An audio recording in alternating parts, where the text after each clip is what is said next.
The following live E.T.N presentation is full of vulgar humour, offensive language, and potentially offensive comedy. This show is not intended for kids and may not even be intended for anyone under 30. But the law says you're legal age at 21, so whatever. You've been warned.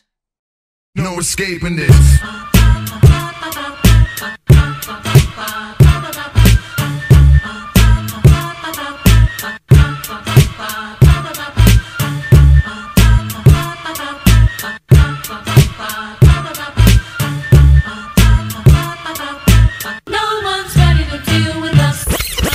Yo, what's up, people? Look who's back. That's right, it's your boy Lenny. Yes, and welcome to my segment here on E.T.N called Tough Talk. Yes, if you're sensitive, this ain't the fucking place for you. If you believe in the PC culture, this ain't the fucking place for you. That's right, here on Tough Talk, we keeps it real.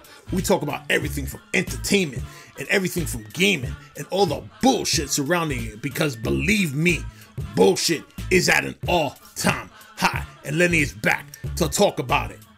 Now, this segment, we're gonna talk about how life is good. It's gotta be good, right? When you got this much bullshit going on, people are just doing well.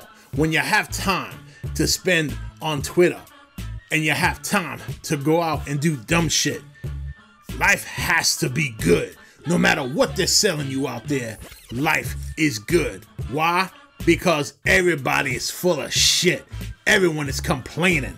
Case in point, one of the things that we know is taking place in the gaming industry is bullshit games. That's right, bullshit games. Of course, I'm sure many of you are aware of all the shit going on with the game Anthem.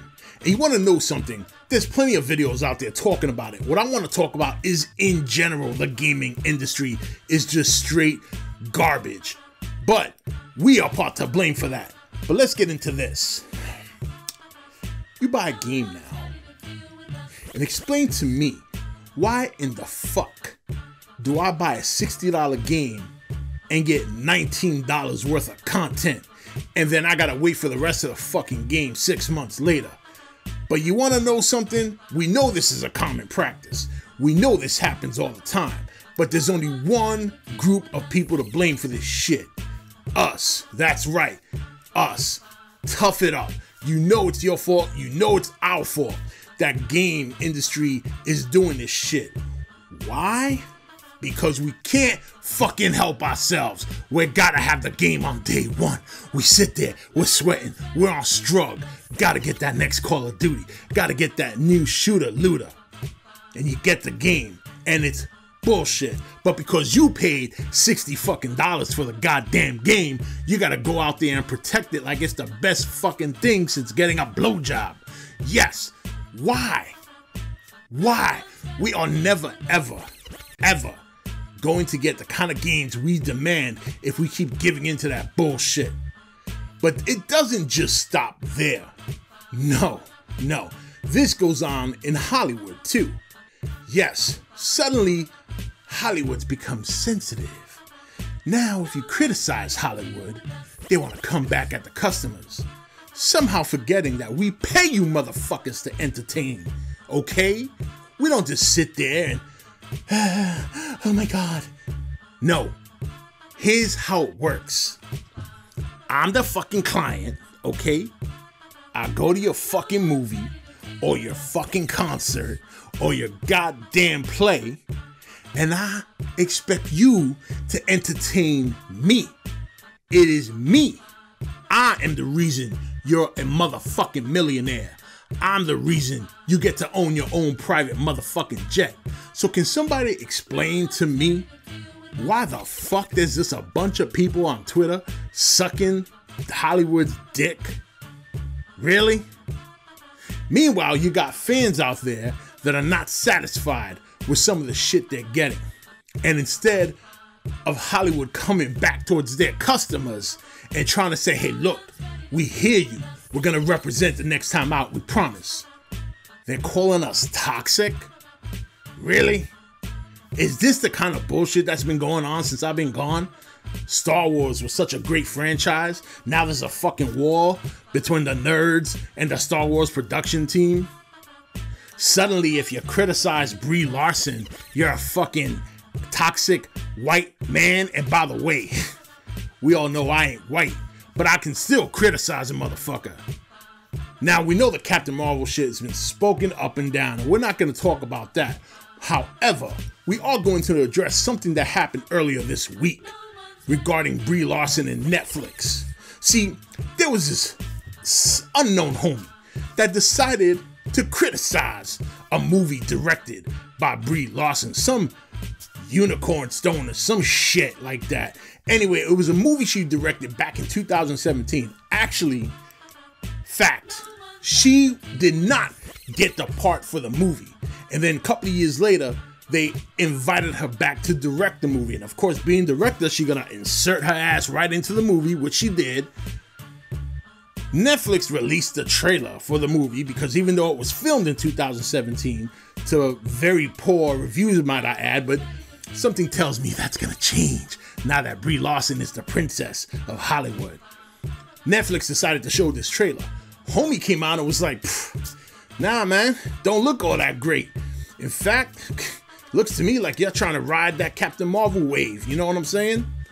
Now this guy had like maybe 200 followers, just speaking his opinion, and then also said that he thinks Brie Larson should wait a little bit longer before trying to be a director, just like Jonah Hill did. Oh boy, well, Netflix, the white knight guardian of Brie Larson, decided to list all her accolades. Like this is supposed to impress me or some shit.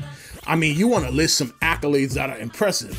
How about Daniel Day fucking Lewis? Oh, hold on, white man.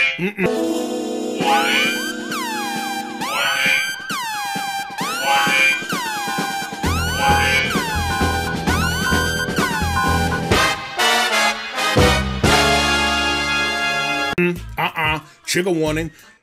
Trigger warning. Mark it down here. We gotta put the trigger warning in front of that. That way the fucking sensitive group don't get all butthurt and start crying and shit. So we'll remember to put that in the final edit.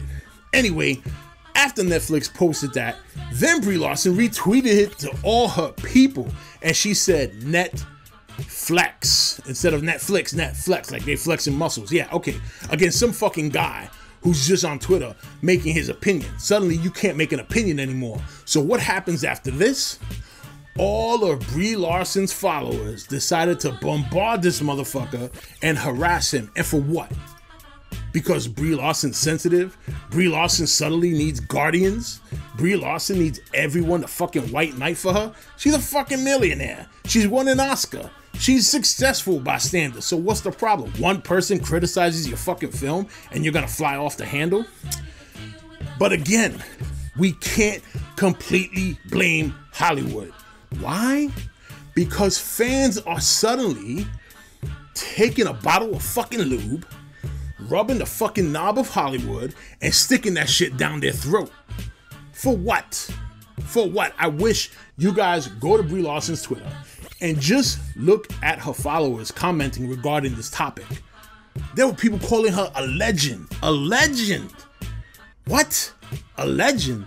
To me, an actress like Cate Blanchett is a legend. You know, I would say Daniel Day-Lewis, which he is a legend, but you know, we need to, this is the first Tough Talk episode.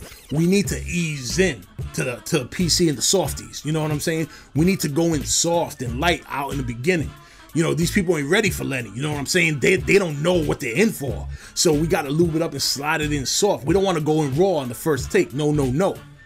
So, you know, I don't want to start dropping white men who are successful because they just... Anyway. But you know what? Life is good. It really is when you sit back and think about it. I mean, if life's not good, how do you have time to go out and do this shit?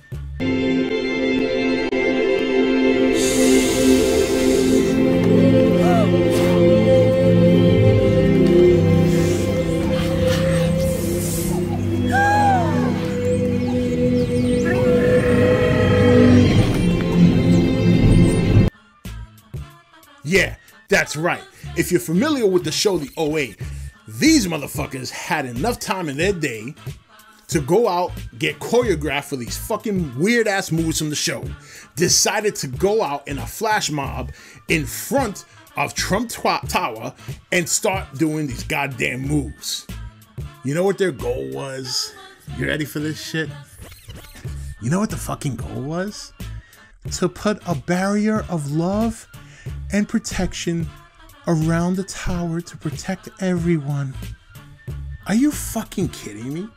And you're gonna sit there and tell me that life's not good? You're gonna tell me everything outside of the world of entertainment, that we got 12 years to live, but you got time to go out there and, you know, what is that?